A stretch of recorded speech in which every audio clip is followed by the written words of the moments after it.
Βρίσκομαι σε ένα ρετυρέ στον 6ο όροφο μιας καλοδιατηρημένης οικοδομής, το οποίο αποτελείται από 3 υπνοδωμάτια, ένα σαλόνι, ένα μπάνιο και μια ξεχωριστή κουζίνα. Πάμε να δούμε το σπίτι. Μπαίνοντας, έχουμε στα δεξιά μας το μπάνιο του σπιτιού, το οποίο έχει και πατάρι από πάνω. Όπως βλέπουμε, είναι αρκετά ευρύχωρο, με μια γωνιακή ντουζιέρα. Και αμέσως μετά έχουμε στα δεξιά μας το πρώτο υπνοδωμάτιο.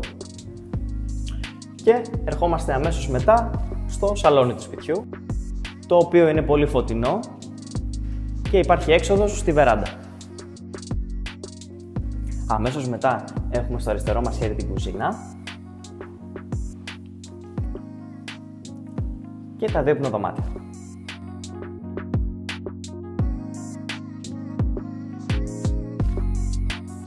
Το συγκεκριμένο υπνοδωμάτιο έχει και εντυχισμένη ντουλάπα και έξοδο σε δικό του μπαλκόνι, όπως ο κάθε χώρος του σπιτιού.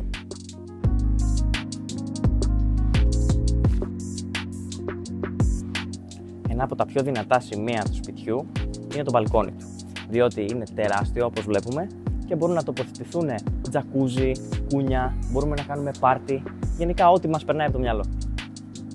Και κάπου εδώ τελειώνει η ξενάγησή μας. Εάν ενδιαφέρεστε να εξερευνήσετε αυτό το ρετυρέ, μην διστάσετε να επικοινωνήσετε μαζί μας. Είμαι ο Αλέξανδρος Δρουμελιώτης.